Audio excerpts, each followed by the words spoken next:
Bienvenidos y bienvenidas a un nuevo episodio de Tu cuerpo es tu instrumento. Yo soy Laura. Yo soy Polina y comenzamos. Bueno, Polina, hoy tenemos un temazo que quien más, quien menos, alguna vez en su vida como bailarín profesional o estudiante ha dudado. ¿Tendré periostitis? Así que hoy vamos a hablar sobre la temida periostitis, fracturas de estrés e incluso roturas, porque hay un batiburrillo de cosas ahí que seguro que tú nos vas a poder aclarar. Así que para adentrarnos en este tema, Polina, ¿qué es la periostitis? Pues te voy a dar una respuesta que tal vez te confunda al principio más que aclarar. Es que la periostitis de la tibia se considera un trastorno frecuente, pero está muy mal definido. Es, según una definición general, una inflamación del periósteo, que es una capa que recubre el hueso, por contracción muscular repetitiva, cuyo síntoma principal es un cuadro doloroso en la parte posterior e interna de la pierna, de inicio lento en los tercios medio y distal, es decir, a partir de la mitad y la parte más baja de la pierna, en general después de que la persona haya realizado una carrera, un salto, en bailarines es más frecuente al despegar o aterrizar de un salto, y se debe excluir en este caso, en esta definición, una fractura de la tibia por sobrecarga. ¿Y cómo excluimos eso, no? ¿Cómo es eso de que es frecuente, que está mal definida? Pues esto se debe a que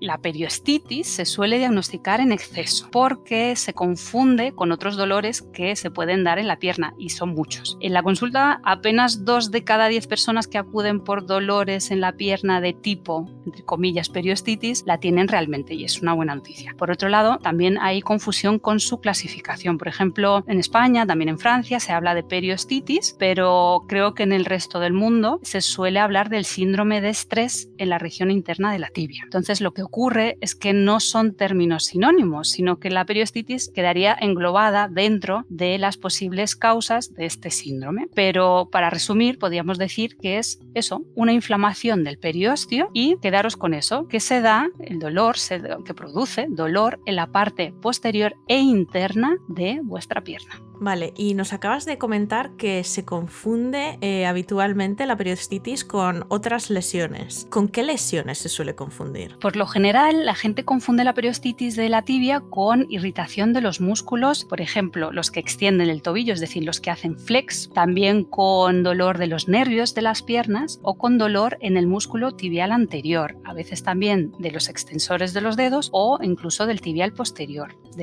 es otro músculo que está en nuestra pierna. Todos ellos pueden causar dolor en el tercio inferior, es decir, en la parte más baja de la cara interna de la pierna. Eso sería como una primera causa. O, de nuevo, se puede confundir con una irritación de los nervios de la pierna, que sería una segunda causa de dolor en esta zona, pero esta vez relacionado, por ejemplo, a veces con una ciática o una cruralgia, es decir, un dolor que viene de la parte superior, de la zona baja de la espalda o incluso de la zona de los glúteos, y que produce un dolor reflejo en la parte de la pierna. Entonces, para saber cómo poder distinguirlo, pues ¿qué es una verdadera periostitis? Es una inflamación, como decía antes, del periósteo, que es una parte del hueso, es como un envoltorio del hueso. Es una membrana fibrosa, blanquecina, que se adhiere y recubre los huesos, salvo en las superficies articulares, y desempeña un papel muy importante, esencial en el desarrollo y la vascularización que viene de la palabra del vaso, ¿no? De los vasos sanguíneos de los huesos y de la sensibilidad de los huesos también. También posee receptores para el dolor, que son terminaciones nerviosas libres. Para crear una inflamación de un hueso hay que hacer lo que yo llamaría verdaderos méritos, y de nuevo eso es una buena noticia, no es tan fácil irritar el periósteo, entonces, pero tengamos cuidado. Si tienes dolor en las piernas, en todas partes excepto en los 2 tercios inferiores de la cara interna de la pierna, es decir, la parte más inferior de la mitad de la pierna para abajo, lo más probable es que no tengas una periostitis. Muy buena noticia. ¿Por qué? Porque la periostitis, si es verdadera, es larga y difícil de tratar, y científicamente no hay mucho que haya demostrado ser evidentemente efectivo en el tratamiento. Pero no os preocupéis, hay soluciones, y ante todo comencemos por escuchar al cuerpo y tratar el dolor de forma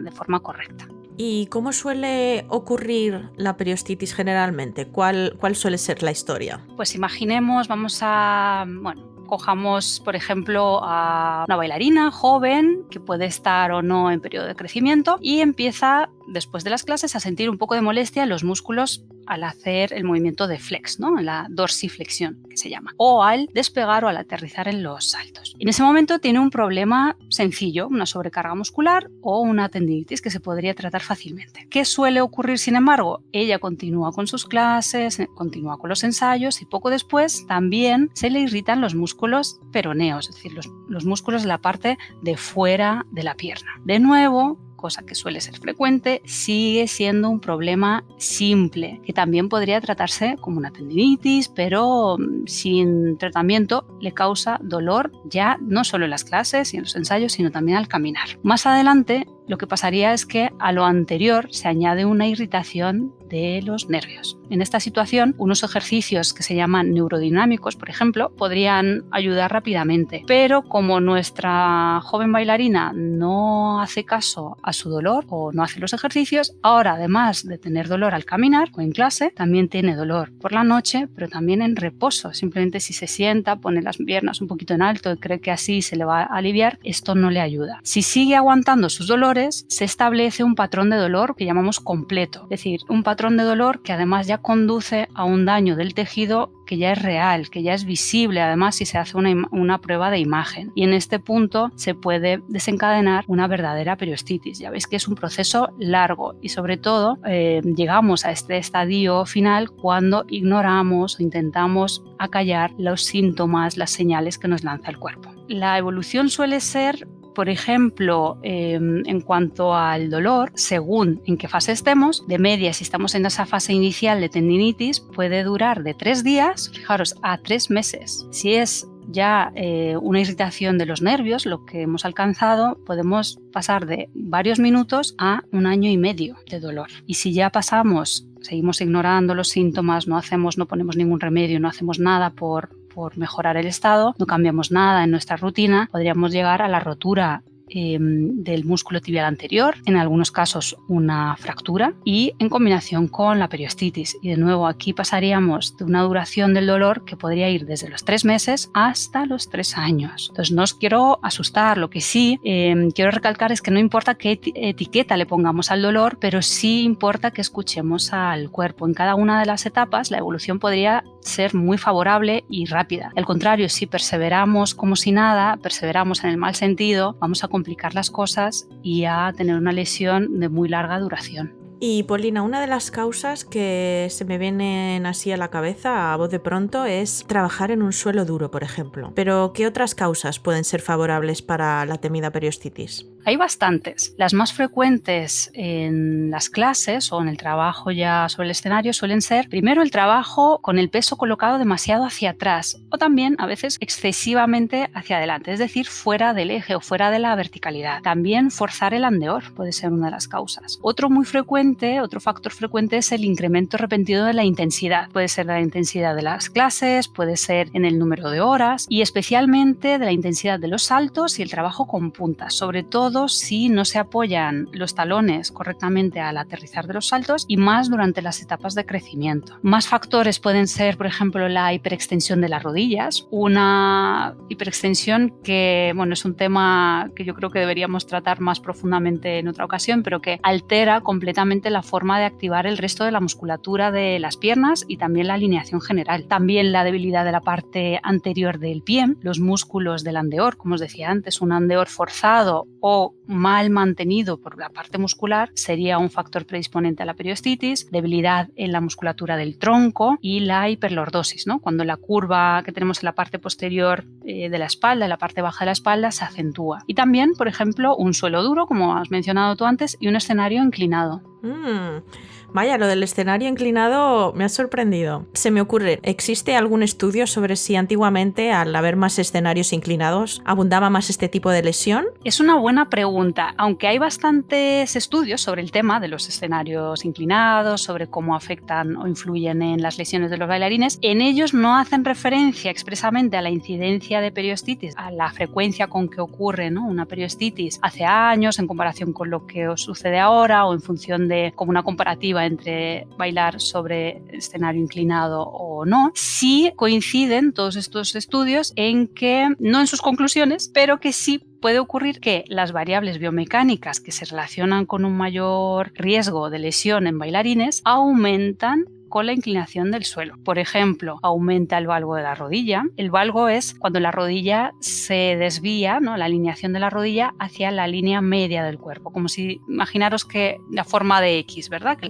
cuando las rodillas están más cerca de la línea imaginaria que divide el cuerpo. Pues ese valgo aumenta cuando se aterriza, por ejemplo, de los saltos en un escenario inclinado. Y también aumenta la, digamos, rigidez o disminuye, por decirlo de otra manera, la flexión dorsal, es decir, el flex del tobillo al caer del aterrizaje, con lo cual la amortiguación es peor, incluso aún apoyando los talones, y hay más predisposición a sufrir inflamación del periósteo o de los tendones, como decíamos antes, en las fases previas a una periostitis. Y ahora la pregunta del millón. ¿Cómo lo tratamos? Bueno, imagino que también dependerá un poco, ¿no?, del grado, como hemos estado escuchando, y del momento en el que nos encontremos, pero ¿se recomienda parar por completo o cómo podemos superar esta lesión? ¿Son buenos los baños de hielo, por ejemplo, para este tipo de lesión, ¿no? Porque creo que en Instagram se ve mucho cómo los bailarines sumergen las piernas en cubos de hielo. No sé si esto es recomendable o no. Bien, el hielo ayuda, pero la base del tratamiento, lo principal es el manejo de lo que llamamos estrés mecánico, es decir, de aquello que va a incidir de la mecánica durante las clases y los ensayos. Que por mucho hielo que coloquemos, solo será un remedio, un parche, y no vamos a solucionar ni a prevenir el problema. La compresión de 3 datos básicos es muy importante para tratar y también para prevenir la periostitis, y es el volumen de entrenamiento, la nutrición y el sueño. Bien, entonces es cómo vamos a impactar sobre nuestro cuerpo, cómo vamos a dejarle descansar, reparar, ¿verdad? Y cómo lo vamos a nutrir, muy importante. También se debe tener en cuenta la especificidad del entrenamiento. Como decíamos antes, el suelo, la temperatura, el calzado, la velocidad de los movimientos, la inclinación del suelo, todo eso hay que intentar modificarlo o por lo menos tenerlo en cuenta si ya se ha debutado con un dolor. Como de costumbre, una buena gestión de la adaptabilidad del cuerpo y tener en cuenta sus limitaciones ayuda en el tratamiento. Pero para ser más prácticos, para tratar el dolor, los tratamientos que han demostrado ser, y como decía antes, no hay un consenso científico 100%, pero sí que han probado ser más eficaces, son a corto plazo la terapia manual, mediante masoterapia, es decir, masajes, los estiramientos para el dolor muscular. A corto y largo plazo hablaríamos, o más bien medio plazo, de la neurodinamia, es decir, los ejercicios de movilización neural de la pierna. Y a largo plazo es muy importante incluir la potenciación muscular, y aquí podemos acordarnos de cuando hablamos del entrenamiento cruzado. El trabajo de la fuerza es siempre muy importante, tanto para el daño de los tendones, como decíamos antes, ¿no?, que sería una primera etapa, como para el segundo estadio, que sería el daño de los nervios. El mejor tratamiento, aunque os parezca mentira, es el movimiento. Sin embargo, si ya estamos en una verdadera periostitis, es imprescindible parar. Entonces, a la pregunta de antes, entonces, ¿cómo hay que abordarlo? Si es una verdadera periostitis, hay que tener reposo obligatoriamente. Me surge una duda, porque es verdad que trabajando con profesionales o en mi etapa como bailarina he visto casos de periostitis. Quizá no en demasía, pero donde creo que he visto más es en la escuela. No sé si tiene algo que ver con que los cuerpos de los jóvenes bailarines están en desarrollo y que por esta razón tengan una mayor predisposición a este tipo de lesión. Es una etapa en la que la gestión de la intensidad del entrenamiento influye muchísimo, no solo en el futuro desarrollo, sino en la predisposición a sufrir lesiones luego durante la vida adulta. Hay evidencia que sugiere, científica en este caso, que las tendencias en el tipo de lesión a lo largo de la maduración, a lo largo de los estirones, ¿no?, que solemos llamar, son trastornos osteocondrales en los que maduran más tarde, y en los que maduran de forma más temprana son más frecuentes las tendinopatías, es decir, las tendinitis en general. Las lesiones no traumáticas, es decir, no porque te hayas caído, sino las acumulativas, ¿no?, por gestos repetitivos, se pueden prevenir en gran medida, y con esto se respalda que la prescripción de entrenamiento biológicamente apropiado, es decir, biológicamente apropiado quiere decir que esté ajustado a la etapa de desarrollo de los jóvenes bailarines y bailarinas. Esa prescripción de entrenamiento adaptado, individualizado, puede ayudar a reducir la incidencia de ciertas lesiones, a través de la manipulación de la intensidad, como os decía antes. En ese periodo de pleno cambio, además de la vulnerabilidad de los tejidos, se da una cosa muy curiosa, que es un desequilibrio entre la fuerza y la flexibilidad. Y además hay una mecánica del movimiento, vamos a decirlo, anormal. está cambiando, está formándose. Todo esto puede explicar la mayor incidencia de lesiones en esta etapa. Hay un deterioro temporal de la cinemática del movimiento y el aumento de las exigencias impuestas a los miembros inferiores durante la maduración biológica, durante ese periodo de crecimiento. Y sucede también que la cocontracción, es de la contracción coordinada de los músculos, se reduce, y esto provoca una estimulación temporal de la actividad de unos órganos que tenemos en los tendones, que se llaman de Golgi, que ayudan a estabilizar y protegen la integridad de las articulaciones, pues esa estimulación se altera durante ese periodo. Así que durante el crecimiento, durante los estirones, las cargas mecánicas repetitivas, muy típicas de las clases de danza, que requieren una desaceleración, es decir, como un frenado, ¿verdad?, rápido, y un cambio de dirección, deben reducirse, ¿vale? Es una forma de nuevo, de tratar y de prevenir las lesiones, en este caso, concretamente la periostitis. Y, sin embargo, habría que favorecer ejercicios de movimientos más técnicos, más, tal vez en ocasiones más lentos, con un rango de movimiento más completo. Y estos ejercicios también deben incluir una mayor diversidad en los patrones de movimiento para fomentar la competencia de movimiento y reducción de la tensión mecánica. Esto en cuanto a los momentos de crecimiento. Y como pauta general de para una persona que está notando un dolor que sospecha que puede ser debido a una periostitis, es necesario parar, por lo menos durante 24 o 48 horas, aplicar hielo, hacer un automasaje o bien acudir al fisioterapeuta, por supuesto, y de verdad pensar detenidamente de qué manera puede modificar sus clases o ensayos, hablarlo por supuesto con sus profesores, para modificar la intensidad y los impactos durante unos días y luego en las semanas posteriores para no volver a recaer. Desde luego, esto de la periostitis es un tostón, es una lesión que es un tostón, así que espero que nuestros oyentes hayan tomado nota, que escuchen a su cuerpo siempre, no solo para no desarrollar la periostitis, y recordad una vez más que hay que cuidar nuestro cuerpo, que es nuestro instrumento y no tenemos piezas de repuesto. Siempre que acudan a un profesional, que la prevención siempre es nuestro mayor aliado. Muchas gracias, Polina. Nos vemos en el próximo episodio de Tu cuerpo es tu instrumento. Gracias. Escuchad a vuestro cuerpo. Hasta aquí este episodio de Migrantes de la Danza en nuestra sección Tu cuerpo es tu instrumento. Os esperamos la semana que viene con un nuevo migrante. Y recordad que la danza no tiene fronteras, así que nos vemos en los escenarios del mundo.